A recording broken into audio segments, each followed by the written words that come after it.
aquí. En el nombre del Padre, del Hijo y del Espíritu Santo. Amén. Aquí nos tienes, Señor, delante de ti. Ponemos en tu corazón, pues, todo lo que hay dentro, lo bueno, lo malo, nuestras mochilillas, todos los acontecimientos que nos alegran, todos los acontecimientos que nos asustan. Ponemos en especial, Señor, en tu corazón todo aquello que permites en nuestra vida y que a veces no entendemos, pero que tú lo permites para bien. Gracias, Señor. Ten paciencia con nosotros, danos fortaleza, alimenta nuestra fe. Te damos gracias por este grupo en el que compartimos tu palabra. Que tu palabra, Señor, sea nuestro alimento, nuestra fortaleza, nuestra alegría y la luz que guíe nuestros pasos. Haznos fuertes, Señor, en medio de la oscuridad del mundo, para que llevemos tu luz a los demás y a nosotros mismos.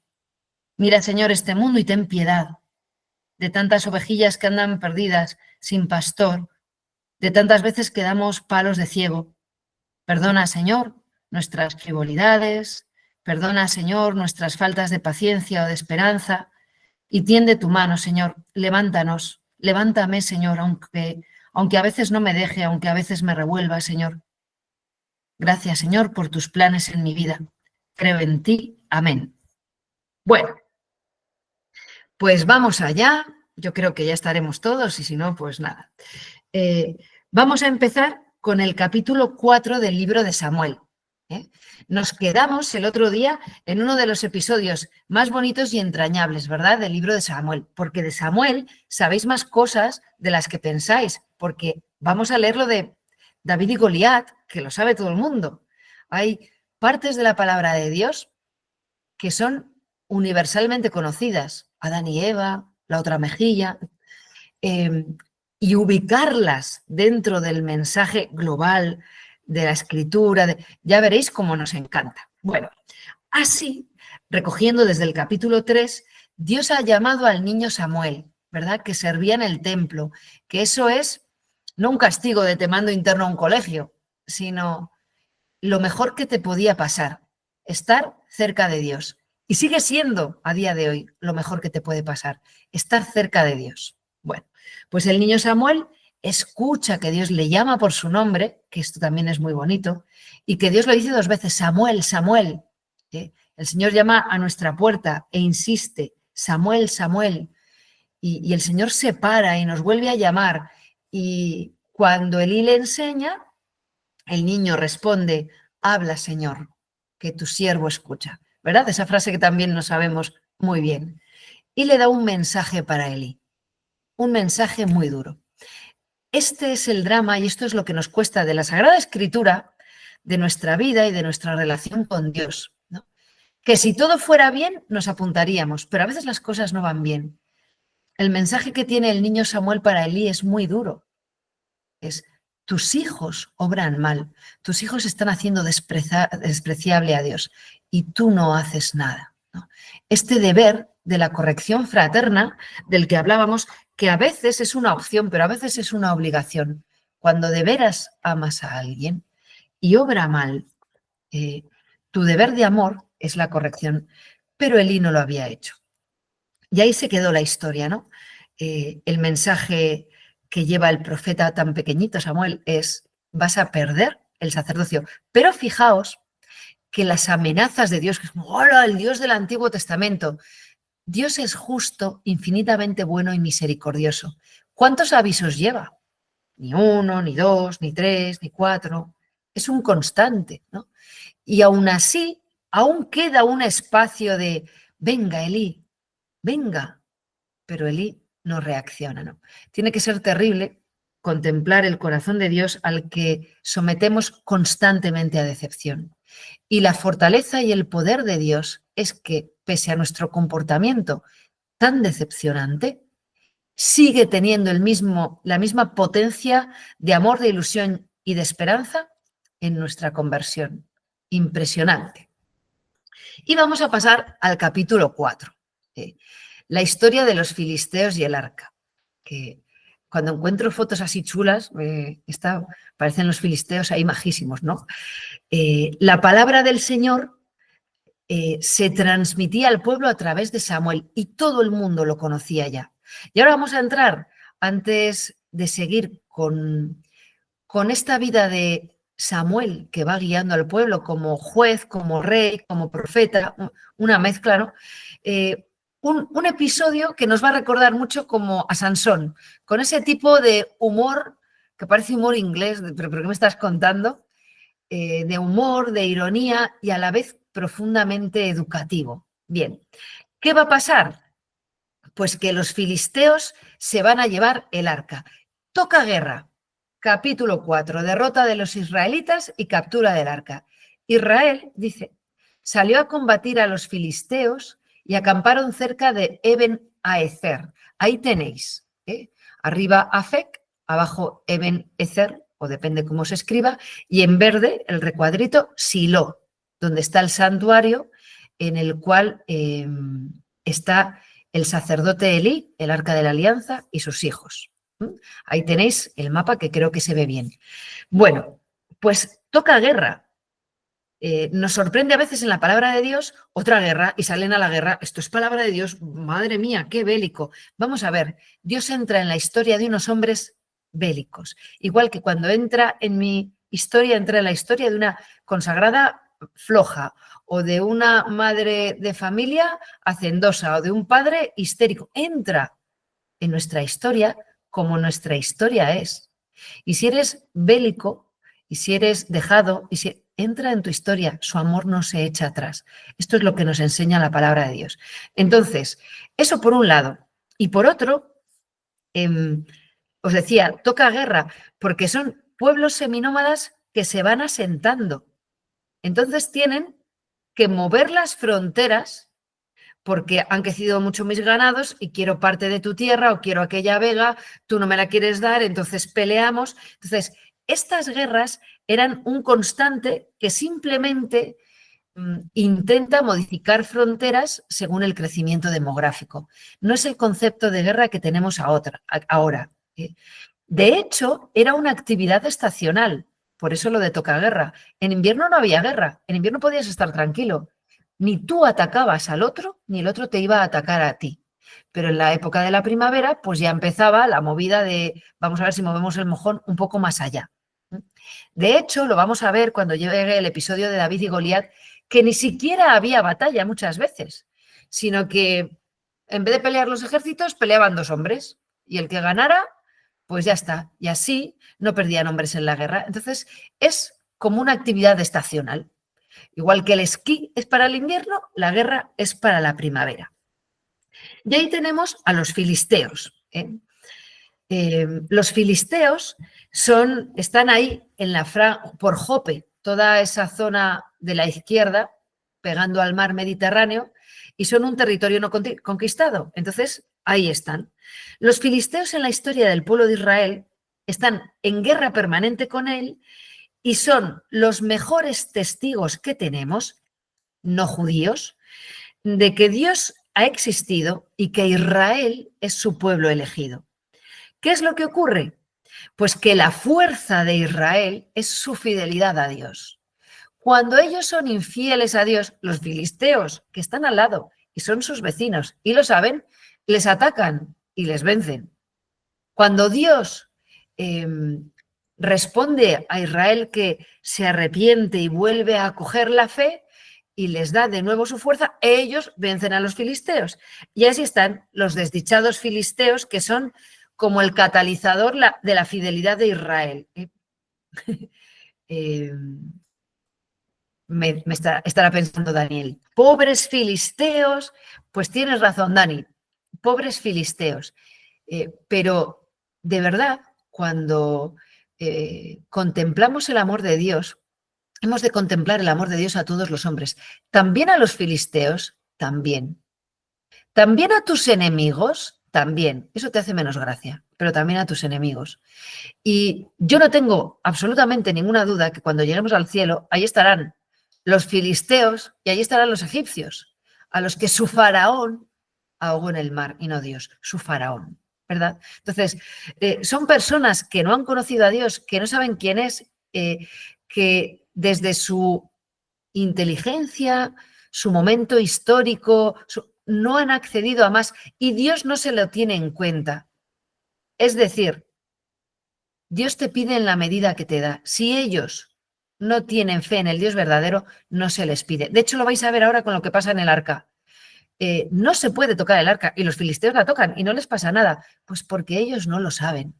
Entonces, los filisteos son queridos por Dios, claro, como todos los demás, y Dios quiere las guerras, no, quiere que los filisteos crean en Él, le amen y sean sus hijos. ¿Pero qué tenemos? Pues un pueblo en guerra en el que Dios entra. Y ahí estarán en el cielo y habrán recibido el mejor regalo. Pasa como con los niños que mueren en Belén porque Herodes es un sanguinario, porque Herodes mataba a sus propios hijos, él mismo, para no dejarlo a merced de nadie, no fuera que no los fuera a matar. Y aquellos niños que no han hecho nada, dices, pues vaya castigo. Sí, vaya castigo. ¿O qué quieres que te diga? Esos niños entran en el cielo por la puerta grande desde el principio siendo los primeros santos y más grandes de la historia. Simplemente por haber hecho lo que tenían que hacer, ser niños, ser Jesús. Entonces, nuestro mejor premio, hermanos, nuestro mejor premio, la casa que nos espera, la luz que nos espera es estar junto a Dios. Pues cuando uno pasa a la vida eterna, está junto a Dios. Y si el filisteo ha sido buen filisteo, el regalo que Dios le hace es la salvación. Aunque en el Antiguo Testamento todavía no hay salvación, hay el Seol. Bueno, después de este discursus, ¿qué pasa? Salen a la guerra y son derrotados. Pero bueno, ¿por qué somos derrotados? Pues mira, vamos a hacer una cosa. Se van a Silo y cogen el arca de la alianza para sacar a Dios de amuleto que les dé suerte en la batalla. Error. La presencia de Dios no es un amuleto que da suerte para tus batallas. Veremos el libro de David, o sea, veremos la historia de David dentro de poco. ¿Qué hacía David para salir a pelear? Señor, ¿quieres que salga? No, no salía. Señor, ¿quieres que salga? Salgo. Señor, hemos perdido. ¿Qué me has querido decir? Esto no es eso, sino como tenemos un Dios poderoso, vamos a sacarlos con nosotros en la batalla para ganar a todos. Ese no es Dios. Ese no es Dios con nosotros. Ese no es el Dios que se hace carne en Belén. Dios no es un amuleto. Dios no da suerte. Dios es una persona. Entonces no se le puede tratar como una cosa. Van a buscarlo para hacer de él un ídolo, un idolillo de esos que dan suerte y que le... Y Dios no se deja tratar como un amuleto. Y esa es la gran enseñanza de este capítulo. Van a buscar a Silo, que veis que está ahí Silo, el arca de la alianza, y el sacerdote, Elí, y sus hijos, Jofní y Pinjas, tendrían que haber dicho al pueblo, no, vamos a rezar, vamos a preguntarle al Señor, porque no es una cosa, es una persona. Vamos a preguntarle, no podéis utilizar a Dios como si fuera un amuleto. Pero no dicen nada. La verdad es que Jofní y Pinjas apuntaban maneras, no tienen fe, están abusando de su ser sacerdotes. Y Elí vuelve a callar. Otra oportunidad para Elí para decir, esto no se hace así. Y Dios no es un juguete que traes y que llevas.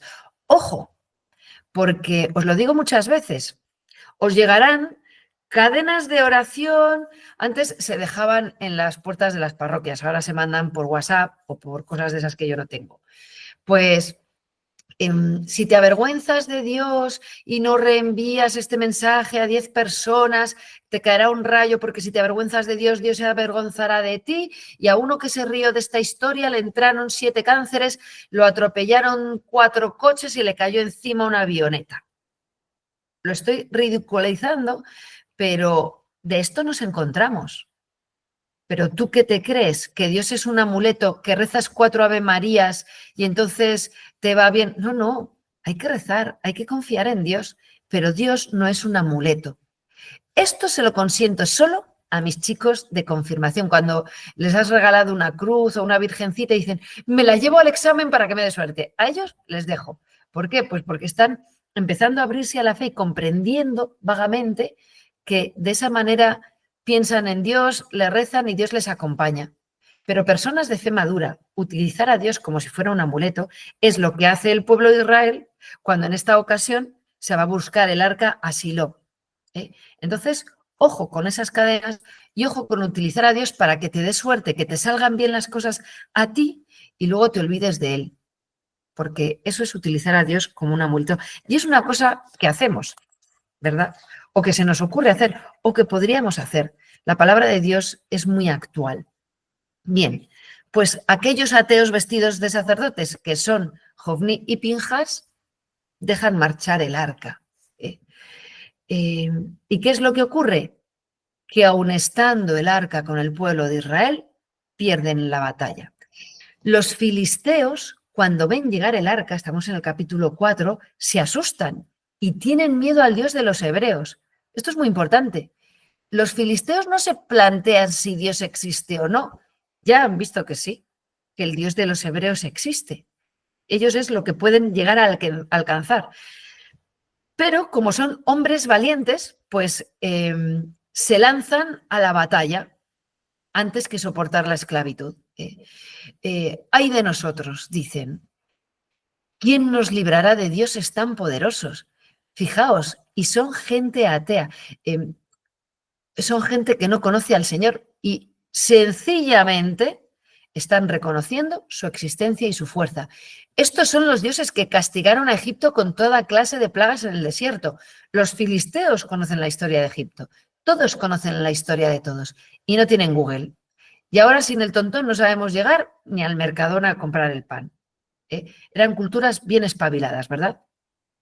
Pero los filisteos, muertos de miedo porque Dios es poderoso y lo saben, como son valientes y no quieren caer esclavos, dicen, cobrad ánimo y sed hombres filisteos, para no tener que servir a los hebreos como ellos os han tenido que servir a vosotros. Sed hombres y pelead. Y salen a la batalla, pero ganan. Se quedan alucinados los mismísimos filisteos secuestrando el lugar de la presencia de Dios de los hebreos y se lo llevan a casa. ¿Quién ha vencido? ¿La potencia de los filisteos? No, señor. Lo que ha dado la victoria a los filisteos es la dejadez, el pecado de los israelitas, su falta de fe, su falta de delicadeza con Dios. Eso es lo que ha dado la victoria a los filisteos. ¿Qué pasa? Que el arca se la han llevado. Es el pueblo de Israel, es lo peor que les podía pasar. El Dios que es su fuerza, su refugio, no han sabido custodiarlo y lo han perdido. Así que uno de la misma tribu de Samuel va corriendo, si lo habéis leído, un hombre de Benjamín sale corriendo con los vestidos hechos harapos y con ceniza y tal. No es que fuera muy sucio, son señales de duelo grave, desgarrador. Los judíos, cuando pasaba algo muy terrible que les causaba un gran escándalo o un gran dolor, se rasgaban las vestiduras, se untaban de ceniza. Es lo que hace Caifás cuando se supone que Jesús blasfema. Bien, pues bien, va corriendo donde Elí.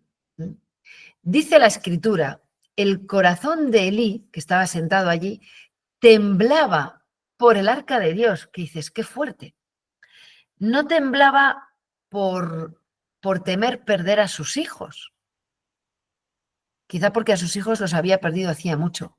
Al no reprenderles, al no comportarse como padre, los había perdido como hermanos en la fe y como hijos. Y el corazón le indicaba lo que podía pasar, y justo es lo que ocurre. Elí estaba sentado en una silla ciego, sus pupilas ya no veían. En la Escritura, la ceguera tiene esta doble vertiente: ciego que no quiere ver y ciego físico que no ve. No hay peor ciego, ¿verdad?, que el que no quiere ver. La falta de luz en la Escritura es la falta de fe, es la falta de fe. de adhesión al Señor.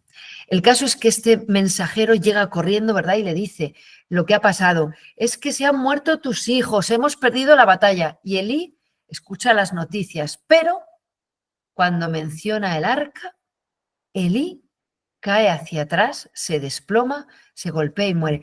Qué muerte tan triste, qué muerte tan triste para un sacerdote llamado, ¿no?, a ser custodio del arca, a ser luz para su pueblo. Qué muerte como tan triste, tan tonta, tan desgraciada, ¿no?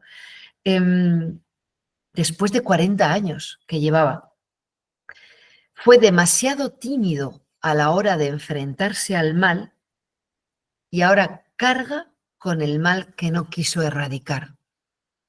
Es una pena. No hay que ser tímidos al enfrentarse con el mal. Hay que ser misericordiosos, pero fuertes. Hay que ir con la verdad por delante. Y si no, te toca cargar con unas consecuencias que no querrías. Cargó con el mal que no erradicó. Y Dios le había avisado. Y Elí sabe que Dios cumple. Y acaba el capítulo de una manera, ¿verdad? Lo decía Marichu y es verdad, como muy amarga. Es un día terrible y la mujer de Pinjas se pone de parto y tiene un hijo y le llama Icabod, que significa ¿dónde está la gloria de Dios? ¿Dónde la gloria de Dios? Es como terminar este capítulo con un trago de vinagre, terrible.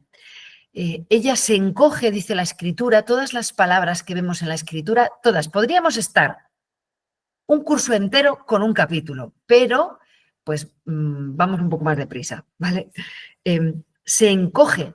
El mal hace eso en nosotros, nos hace encorvarnos sobre nosotros mismos, adentrarnos en nosotros mismos y no querer ver otra cosa que nuestro mal. ¿Qué hacen los niños cuando se enfadan? Tú ves una madre llevar un niño al cole y va el niño enfadado y va 2 metros por delante y mirando para abajo. El mal nos encorva sobre nosotros mismos, nos hace encogernos, nos hace mirarnos el ombligo. Esta mujer hace ese gesto, ¿verdad? Se pone de parto y tiene un hijo. Tener un hijo es una bendición de Dios, pero ella elige no mirar la bendición de Dios, sino la desgracia.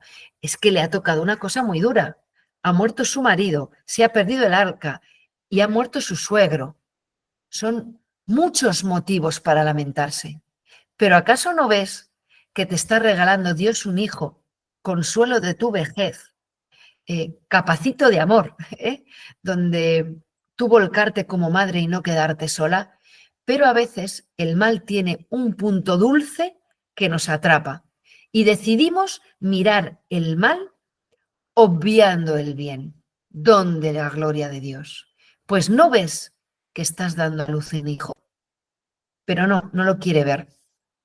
Prefiere ampararse en esta pregunta. ¿Dónde la gloria de Dios? Que es el nombre que le pone al hijo, ¿no? Voy a ponerte un nombre que si sales adelante te va a recordar toda la vida lo desgraciados que somos. Ya leímos en el Deuteronomio, los que llevamos más tiempo, ¿no? Dios pone ante ti un camino y te dice, elige la vida. Hay muchas cosas, hay muchos problemas en la vida y muchas cosas buenas, pero alarga tu mano y elige la vida.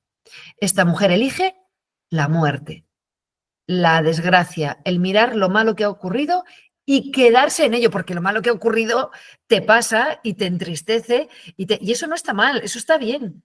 Eso le pasa a Jesús en Getsemaní. Pero elegir el mal, elegir la oscuridad, no. Es lo que pasa, que os lo he puesto ahí, con Poncio Pilato. Cuando se te pone delante la oportunidad de elegir, pero elegir te resulta costoso, porque remontar esta tristeza que tengo no sé si puedo, este disgusto que tengo no sé si puedo, esta situación vital en la que me encuentro no sé si puedo. Pues digo, ¿y quién sabe? ¿Y quién sabe si existe Dios? ¿Y cuál es la verdad? Dice Pilato. Quis veritatis, Claudia. La tienes delante, pero te escondes detrás de la duda para no luchar. Eliges la duda de ¿y dónde está la gloria de Dios? Para no hacer lo que tienes que hacer. Mirad, el mal nos aplasta muchas veces, es más fuerte que nosotros, pero en medio del peor mal, Dios nos ha hecho capaces de elegir el bien. Esa es la libertad. Llegaremos algún día de estos a los profetas. Y es muy bonito en el profeta de Daniel, yo creo que ya os lo he comentado más veces. Son arrojados Daniel y otros dos al horno ardiente, atizados 7 veces más fuerte, y cuando se asoman a ver si están achicharrados, en medio de las llamas, los 3 jóvenes unánimes cantaban, bendito sea Dios, y toda una serie de alabanzas que rezamos todos los domingos de la primera semana, los que estáis acostumbrados a rezar laudes. Cielos, bendecid al Señor, espacios celestes, bendecid al Señor, lluvia y rocío, nevadas, fríos, heladas, calor, fuego, bendecid al Señor. En medio de las llamas, los 3 jóvenes alaban a Dios. No cuando ya han salido de las llamas, es decir, en medio de la dificultad hay una manera de encontrar paz para el alma. Alaba a Dios, sin esperar a que Dios te saque del problema. Alaba a Dios, porque Dios siempre te da motivos para alegrarte, aunque sean muy pequeños. Lo que pasa es que a veces no los ves. ¿Acaso no tienes 2 piernas, 2 ojos, 2 manos y 2 orejas? Porque no todo el mundo lo tiene. Sabéis que estamos en España y es terrible las cosas que estamos viviendo. Levántate mañana o antes de levantarte, cuando abras los ojos, da gracias a Dios porque tienes cama y manta porque estamos abajo cero y calefacción. Y tienes muchos problemas, pero tienes tantas cosas infinitamente pequeñas y por lo tanto infinitamente valiosas por las que dar gracias a Dios. No seas como esta mujer que se encoge sobre sí misma y elige el mal, y elige mirar la botella medio vacía. No, no, no tenemos derecho a castigarnos así, provocando una tristeza a Dios y al Espíritu Santo. No entristezcáis al Espíritu de Dios que habita en vosotros. No quiere decir que la vida sea fácil, no lo es. Pero sed honestos con vosotros mismos. No tienes razones para dar gloria a Dios y gracias a Dios. Un hijo, las que sois madres, no es motivo para dar gloria y gracias a Dios. Y en estos tiempos que corrían de esta mujer, todavía más, porque tu hijo era tu seguro de vida, pero mira para otro lado y le pone un nombre que significa desdicha. Pues aprendamos, ¿eh? Son episodios oscuros, pero que son una gran lección sobre cómo actúa nuestro corazón. ¿Te quieres librar de esto? Da gracias a Dios por todo constantemente, que hay muchos motivos, que hay muchos motivos. Bueno, y pasamos al capítulo 5. Ha muerto Elí, el arca está en el campamento enemigo, Pinjas también han muerto, que mira que se les advirtió, ¿verdad? Mira que se les advirtió. Y los filisteos se llevan el arca y lo colocan en el templo de Dagón. Ese es el templo, el de Sansón. ¿Os acordáis dónde murió Sansón? Pues ahí, es el templo del dios filisteo. Fijaos, los filisteos al arca de la alianza le dan el trato que merece un objeto religioso, con un respeto religioso. Lo meten en el templo, que es donde se meten las cosas religiosas. Están siendo respetuosos con Dios en la medida que ellos alcanzan a ser respetuosos. Están siendo respetuosos con Dios. Ellos no son capaces de comprender que solo hay un Dios. Entonces, como hay muchos, pues llevamos ahí a Dios a donde se mete a los dioses, a este Dios poderoso. Entonces, lo llevan, y si lo habéis leído, empiezan a tener dificultades. Lo llevan al templo y resulta que cuando se despiertan por la mañana para ir a sus rezos, su Dios, ese de piedra que tienen, que es el suyo que les ha dado la victoria, ha caído de bruces delante del arca de los filisteos. Se asustan un montón, lo ponen bien y lo vuelven a colocar, claro. A la mañana siguiente, lo mismo, su Dios inclinado de bruces ante el arca de la alianza, con la cabeza rota y las manos que han caído sobre el umbral del templo. Desde entonces los filisteos no pisan el umbral y les entra miedo. Muy sensato por su parte, les entra miedo. Entonces,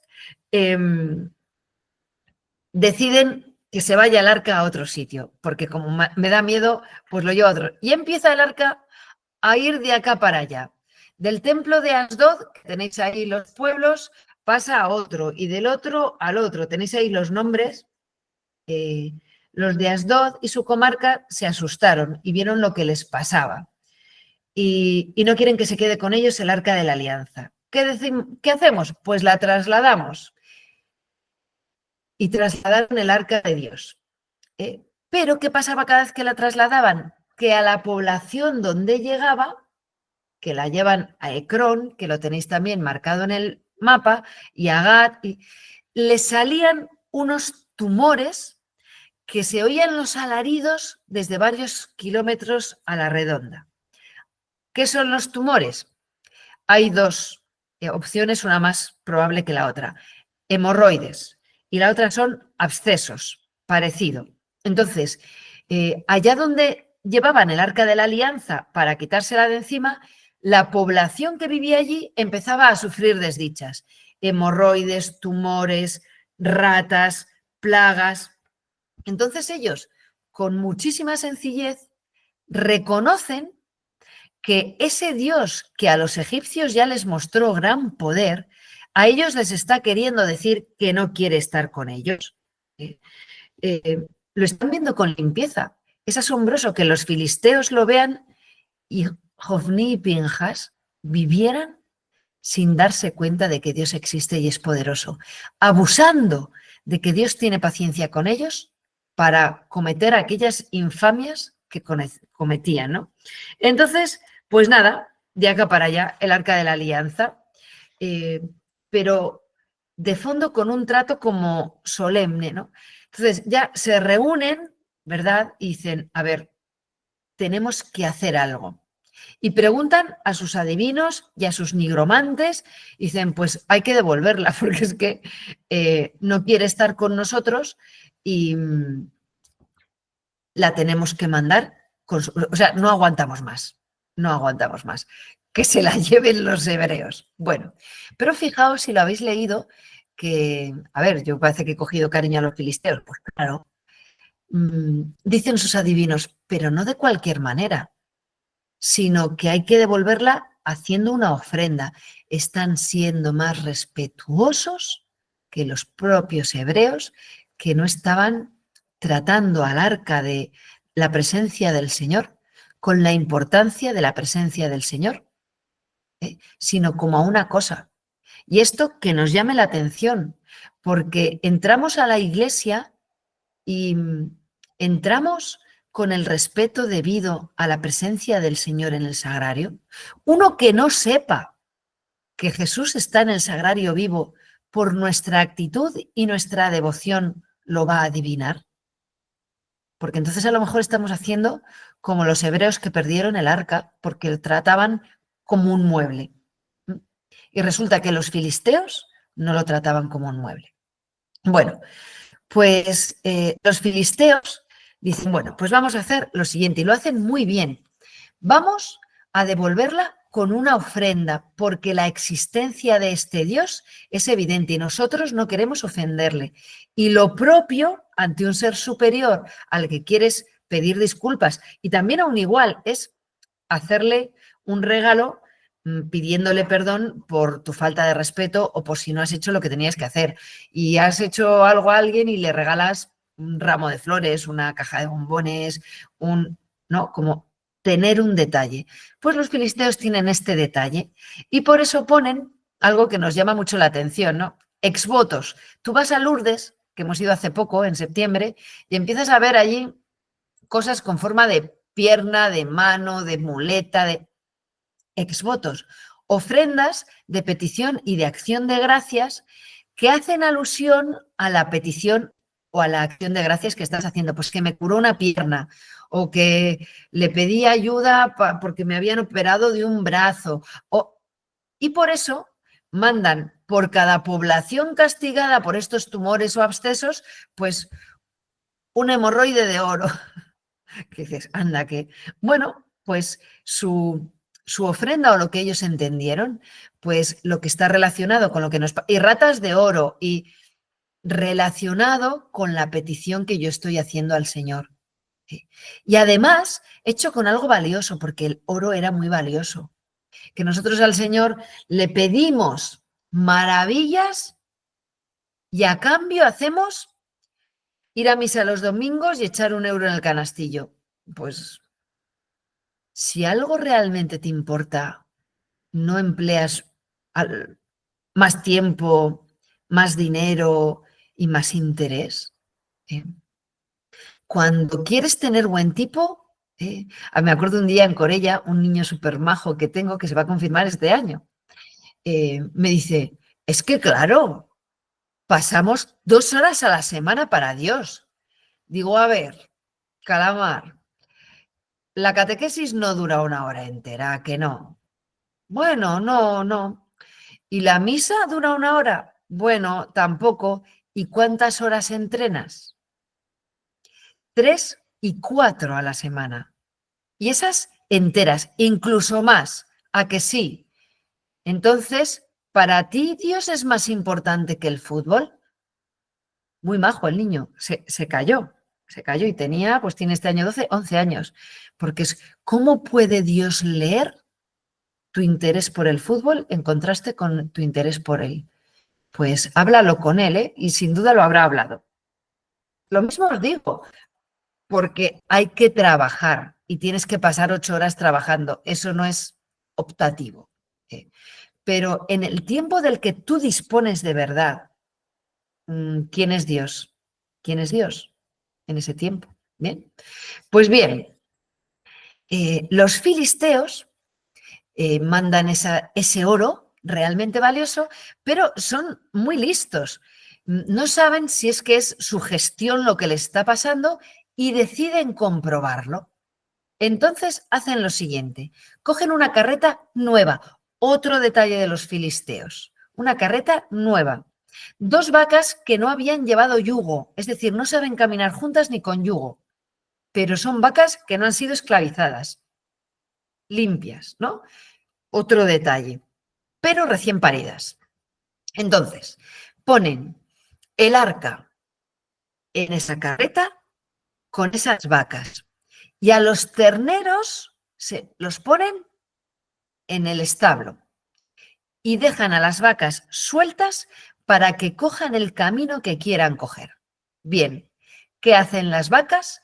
En lugar de seguir el instinto natural de sus becerritos llevándolas desde el establo, cogen el caminito y se van a devolver el arca al pueblo de Israel. Ahí va, dices, venga ya no. Dios es creador de toda la naturaleza y la naturaleza le obedece con más sencillez que en las personas. Sí, las vacas le obedecen mejor que yo. Eso es, porque las vacas, las estrellas, el sucederse de las estaciones, obedecen a su creador con sencillez y con premura. Y yo, para cuando le obedezco, le he dado 1000 vueltas a si sí, si no, si claro, si para arriba, si para abajo. Y acabo por no obedecer a medias y no cumplir ni los 10 mandamientos ni la obligación principal que Dios me ha puesto, que es amar y ser feliz amando. Y mido y a este sí, y a este no, y este tal, y este cual. Es decir, las vacas obedecen mejor que nosotros. Oído cocina. Pero los filisteos lo están haciendo muy bien, porque están comprobando que el Dios de Israel es dueño y señor de toda la naturaleza. Y la naturaleza le obedece. Y a ellos no les extraña. Y otra lección que es la lección que ellos reciben en este episodio. Dios no necesita del cuidado de nadie. Es decir, los hebreos se llevan aquí una gran lección. Los filisteos lo han hecho bien, han devuelto el arca, pero ni son los israelitas los que piden el arca porque no lo han pedido, ni van a rescatarlo, sino que Dios mismo vuelve por su propio pie, digamos. Esto le baja un poco el lomo a los hebreos. Yo tengo aquí mi Dios que me sirve para ganar todas las batallas. No es tu Dios, no es tu amuleto, eres tú su pueblo. A mí me gustan mucho los libros del cardenal Sara cuando dice, cuando rendimos culto a Dios, cuando vamos a misa, cuando rezamos la liturgia a las horas, ¿pensamos que estamos haciendo un favor a Dios? ¿Qué me dices? De eso nada. Le estás dando lo que se merece. Incluso podríamos decir, con verdad, que infinitamente menos de lo que se merece. No le estás haciendo ningún favor. Te lo estás haciendo a ti al ponerte en presencia de un Dios tan grande y que te quiere tanto. Pues esto es igual. No sois dueños de Dios, hebreos. Sois elegidos por Él, por amor, para ser luz para todas las gentes, también para los filisteos. Y ellos en este momento lo están entendiendo mejor que vosotros. Qué pueblo más cabezota y más poco listo. Pero bueno, este episodio también es importante porque fijaos que el pueblo de Israel asume el poder de Dios diciendo, Dios se salva a sí mismo, a mí no me necesita. Y ahí estarán Anás y Caifás, al modo de estos sacerdotes hijos de Elí, ¿verdad? Diciendo, si es Dios, que se salve a sí mismo, porque nuestra historia nos demuestra que Dios se puede salvar a sí mismo. Así que, desde abajo de la cruz, si eres Dios, bájate de la cruz. Porque si fueras el Dios de nuestros padres, el Dios que habitaba entre nosotros en el arca de la alianza, te puedes salvar a ti mismo. Rescátate a ti mismo. Y Jesús no se baja de la cruz. Jesús no se baja de la cruz. Porque no quiere bajarse de la cruz. Porque esos condicionales que le quieren retirar de la voluntad de dar la vida en obediencia al Padre y por amor a nosotros, no los admite. Si eres Dios, bájate. Soy Dios y no me bajo. Si eres Dios, convierte estas piedras en pan. Soy Dios y no las convierto. Cuidado, porque hemos hablado más veces de esto. Si eres buen cristiano, si fueras buena madre, si fueras... Cuidadito, cuidadito, que el príncipe del mal es también el rey de la mentira, ¿vale? Así que el arca va a volver, vuelve con su ofrenda. Y nos encontramos que cuando ven llegar el arca, que esto también nos resulta un poco oscuro, los de Bet-Semes, dice, estoy en el capítulo 6, estaban los de Bet-Semes, a ver si tengo en el mapa, sí, ahí está. Ahí tenéis todo el recorrido. Bet-Semes, a ver si lo encuentro en el otro que está más fácil. ¿Veis dónde están Ecrón y Gat? Pues a la derecha está Bet-Semes, está muy cerquita. Bien. Ecrón y Gat, lo tenéis ahí en verde y a la derecha Bet-Semes. Como veis, todo ocurre en la frontera, porque está en la frontera entre Filistea y el pueblo de los hebreos. Bueno, pues los de Bet-Semes, dice el versículo 13, estaban segando el trigo en el valle. Siempre que la palabra de Dios habla de trigo, nuestra mente tiene que ir a la Eucaristía, ¿vale? Estaban haciendo lo que tenían que hacer, trabajando. Bueno, alzando la vista, se sintieron dichosos de verla. Alzando la vista, vale. Esto es importante. Os decía, en cada palabra nos podemos quedar meses, si quisiéramos. En la escritura, alzar la vista es dirigir la mirada a Dios, interiormente o exteriormente. Alzar la vista es invocarle, es recordarle. Por eso es importante la alusión que han hecho al trigo, que será, desembocará en la Eucaristía, y la Eucaristía es trigo que se convierte en cuerpo del Señor, ¿no? Abraham, si os acordáis, Génesis 18, 2 dice: alzó la mirada y vio que había 3 individuos parados a su vera. No es que mirara para arriba, que también, porque tú no, en el desierto, si 3 llegan a donde tú estás sentados, pues ya les has visto desde hace un rato, ¿verdad? Alzando la vista es poniendo el corazón en Dios, poniendo la mirada en Dios. A veces, hasta que no ponemos el corazón en Dios, no vemos a los que tenemos al lado, queriéndonos, echándonos un cable, diciéndonos ahí está Dios y te llama, hasta que no alzamos la mirada y dejamos de mirarnos el ombligo, no nos damos cuenta de que tenemos personas al lado. Y seguimos mirándonos nuestro ombligo, ¿no? Alzaron la vista. Génesis 13, 14. Le dice Dios a Abraham, cuando su sobrino Lot ha elegido toda la zona de la vega, y Abraham le ha dejado elegir y se ha quedado con toda la zona más fea y más... Le dice el Señor: alza la vista y mira desde el lugar desde donde estás. Alza la vista, dirige la mirada al cielo. Si nos quedamos con una mirada de tierra, con una mirada de lo que éste hace, el pecado del otro, la mentira del otro, la impotencia del de más allá, la enfermedad del de... Si nos quedamos con la mirada a ras de tierra, nos ahogamos, porque nuestra mirada está hecha para contemplar a Dios. Dios nos ha convertido en águilas capaces de volar a gran altura, y si nos quedamos a ras de tierra, seremos un águila que vive con las gallinas picoteando granitos de maíz por un corral. Alza la vista para que en tu interior seas quien tienes que ser, aquel al que Dios llama. Alza la vista. Alza la vista.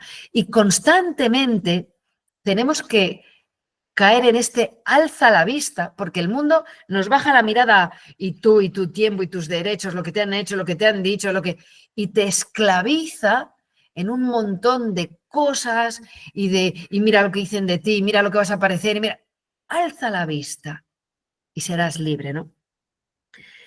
Génesis 15, 10, 15, 6, le dice Dios a Abraham: mira al cielo, cuenta las estrellas si puedes, pues más numerosa será tu descendencia. Mira al cielo, cuenta las estrellas si puedes, pues más que las estrellas son los favores y los bienes que Dios te hace. Bueno, pues bien, alzaron la vista. Es todos estos, claro, uno alza la vista y ve las maravillas de Dios. Es tan duro, ¿verdad? A veces vas por la calle caminando, pensando: madre mía, llega la letra de no sé qué, llego tarde a trabajar, está lloviendo, tengo que hacer la compra, no me va a dar tiempo porque los... Y estar Dios regalándote un amanecer precioso, lleno de colores, los pajaritos cantan para ti y tú no estás. Alza la vista, alza la vista. Qué bonita esa imagen de la Pasión, que yo tengo por ahí fotografiada, ¿no? En la que María Magdalena toca los pies del Señor, que se ha puesto allí entre las piedras y ella, entre la muerte y ella. Y ella no solo le toca, sino que alza la mirada. El comienzo de empezar a vivir es alzar la mirada y darte cuenta que Dios está ahí y que te cuida y que te quiere. Bien, alzaron la mirada. Ya no lo digo más veces. Sí que lo digo más veces. Mientras friegas, mientras conduces, mientras hablas con alguien, mientras cocinas, mientras... Alza la mirada. Ponte un cartel que donde quieras, en la puerta de casa, alza la mirada. Bueno, pero habéis visto, si lo habéis leído, que otros tantos no se alegraron. No se alegraron. Eso es muy duro. No se alegraron. Y de esos mueren 70. Cuenta el episodio, el final del episodio, que llega al arca, los levitas la cogen con los varales. Uy, no os he puesto ninguna foto del arca. Ahí sí. La cogen con los varales, porque para eso son. No se toca el lugar de la presencia. Tienen que distinguir lo sagrado de lo profano, tienen que aprender. Dios no es tu juguete y no le llevas de acá para allá. tienen que llevarla los levitas, bien, pues lo hacen muy bien. La descargan sin tocarla, que para eso están. Los príncipes filisteos ven que ya está el arca en su sitio y se vuelven a casa tranquilos y sin almorranas, ¿no? Y comprenden que Dios les avisaba. Igual que Faraón, rey de Egipto, en tiempos de Abraham, comprendió que esa mujer no era hermana de Abraham, sino su esposa, y la respetó. Comprenden, ¿no? Comprenden. Y los hijos de Jeconías no se alegran y mueren 70. Y tú dices, ¡hola! ¿Por no alegrarse? Pues sí, por no alegrarse. Cuando alguien te hace un favor, te quiere, te lo da todo, no alegrarte es que tienes el corazón duro como una piedra. Este es el corazón del hijo mayor de la parábola, que su hermano estaba pasando penurias, dando de comer a cerdos, pasando hambre, enfermo y solo, y cuando aparece por allí, el padre lo está esperando, no se alegra. ¿Pero qué hermano es ese? Pero si cuando le pasa algo a un hermano tuyo estás que no vives, por su preocupación, por lo mal que está, porque está enfermo o porque... ¿Qué corazón es ese que no se alegra por el bien, que no se alegra por el poder de Dios, por su cercanía? Pues un corazón oscuro. Y un corazón oscuro es el que elige la muerte. Anda, ¿qué pasa? ¿Que tengo que ir por ahí riéndome? No, no, no dice eso. Pero si no te alegras del bien de tu hermano, si no te alegras de la presencia de Dios, tu corazón está zambullido en la muerte. Ahora bien, ¿qué nos explica la historia de la salvación? Que para sacarnos de la muerte, Cristo se encarna, porque acabamos zambullidos en la muerte. Y otra lección muy importante, aparte de esta, es que los hijos de Jeconías no se alegran. No es que hagan una cosa mala, no es que vayan y golpeen el arca o que... Es algo que ocurre en su interior, pero Dios lo ve. Dios ve lo que tienes en tu interior. Está un día Jesús, ¿verdad? Al lado de la casa de Pedro y le traen un paralítico que le descuelgan por allí, le rompen el techo a Pedro, ¿verdad? Y él dice, pues tus pecados quedan perdonados.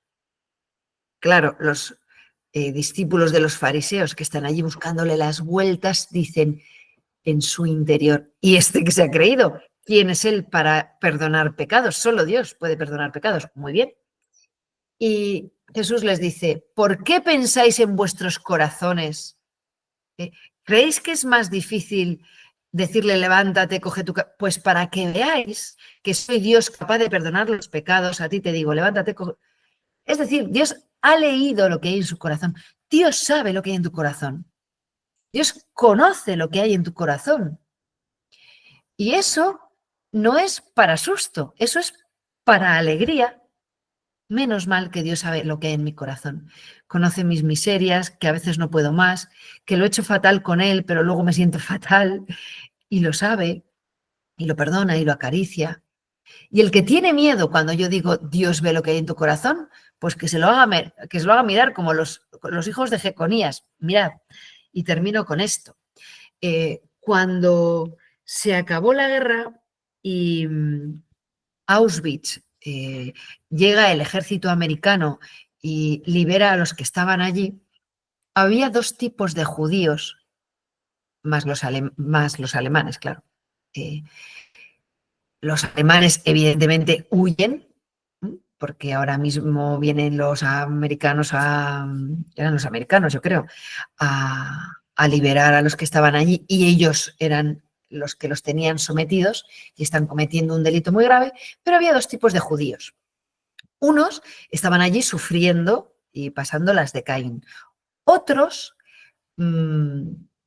para buscar el favor de los alemanes, para hacerles un favor a los alemanes, pues recibían un poco más de comida, mejor cama o menos palizas, y a cambio se chivaban de sus hermanos judíos, eran ellos más crueles a veces que los alemanes en los castigos y más inmisericordes con sus hambres y sus enfermedades, pero se habían puesto del lado de los alemanes, pues oye, no es criticable, ¿no? Por una ración de comida o por un poco más de dignidad. Y resulta que se acaba la guerra y dicen que vienen a liberarnos. Y hay dos tipos de judíos, unos que se alegran y otros que no. Obvio, ¿por qué? Obvio, ¿por qué? Pues estos no se alegraron. Si tú no te alegras de que el Señor vaya a venir mañana y dicen, oye, que viene mañana, y tú no te alegras, míratelo, porque los demás aplaudimos con las orejas. Y si viniera ya, bendito sea. Y si no viene ya, ¿eh? Es porque tiene paciencia y a lo mejor es que esta noche se convierte mi hermano o se acaba la guerra y ese gran asesino pide perdón y gana el cielo. La paciencia de Dios es nuestra salvación y Él espera no porque sea pusilánime, pero la noticia de la venida inminente de Dios es una alegría, no es para susto. ¿Eh? El mal es castigado, entonces el mal ante la presencia del bien no se alegra y al no alegrarse se zambulle en su propia oscuridad. Y así acaba este capítulo 6, con un tiempo de paz. El profeta Samuel, que guía al pueblo, que todo el mundo sabe que desde niño Samuel tiene esa relación de intimidad con Dios, que es su profeta, y que la palabra que habla Samuel es palabra de Dios. Y él está allí en Silo, en Ramá, donde pone un altar y aunque pasaba por todo el territorio hablando de Dios, llamando a la conversión, luego él en Ramá era donde estaba de manera habitual y donde podías ir a preguntarle, donde podías ir a consultarle, donde había construido un altar y la gente iba a hacer sus ofrendas. Ese es Samuel, ¿no? El hombre de Dios, el juez que mantiene al pueblo en paz durante muchísimo tiempo. Cuando el pueblo sigue a los hombres de Dios, realmente lo son, el premio es la paz. Entonces entran en paz con los filisteos y durante la vida de Samuel los filisteos ahí están, a raya. ¿Tus enemigos son los filisteos? No, tus enemigos son tus miedos, tus complejos, tus problemas familiares, ¿Los quieres mantener a raya? Pues ahí lo tienes. Busca al profeta de Dios, busca al Señor. ¿Quién es hoy el profeta de Dios? La iglesia, que te lo entrega en los sacramentos, que te lo entrega en el tabernáculo, que te enseña, que te cuida, que te ofrece la oportunidad del perdón en el sacramento de la confesión, que te ofrece el bautismo para que estés marcado como hijo de Dios, que te ofrece el matrimonio para que tu vida de pareja no sea un nos juntamos, sino vivimos un amor infinito en una realidad finita. Entonces, busca, porque Dios está deseando regalar. Dios está deseando que le busques para salirte al encuentro. Hay una parábola que cuentan uno de los santos padres, de los padres de los primeros siglos, de cómo Dios se esconde. Hablaremos de esto cuando hablemos del cantar de los cantares. Dios que se esconde, Dios que no le encuentro, Dios para que le busques. Y decía un santo padre, Dios es como ese niño que se esconde porque está jugando con los demás niños a ese juego de esconderse y los otros te buscan, entonces luego el que te pilla lo tienes que buscar él. Entonces está tan contento jugando con los demás niños y le toca esconderse. Y cuando se esconde, los demás niños pasan 1 kilo de él y no le buscan. Y al rato sale de su escondite llorando porque nadie le busca. Pues así, busquemos a Dios, que se dejará encontrar, que está deseando que le busquemos para dejarse encontrar y seguir siendo ese niño, ¿no? Ese que juega con nosotros. Bueno, pues espero, Marichu, que aunque esto era un poco oscuro, ¿verdad? Hayamos pues podido entender algo o arrojado un poquito de luz y si no ya lo seguiremos haciendo. También es verdad que la palabra de Dios gracias, en la medida que la vas profundizando, ella se va explicando a sí misma y unos episodios nos explican otros. Gracias, Elisa. Entonces, bueno, pues el martes que viene seguimos. Y bueno, vais a ver qué chulo, porque van a venir todos los episodios. Hemos terminado el 7, en los que va a aparecer el rey Saúl, luego aparecerá el rey David. Muchas gracias a ti, Majes. Y son episodios muy entrañables, ¿no? Y son los que hemos aprendido de pequeños en las clases de religión. Y eso es muy chulo. Empezaremos, y os lo introduzco, por el pueblo pidiendo un rey, cuando resulta que su rey es Dios mismo. Así que nada, gloria al Padre, al Hijo y al Espíritu Santo, como era en el principio, ahora y siempre, por los siglos de los siglos. Amén.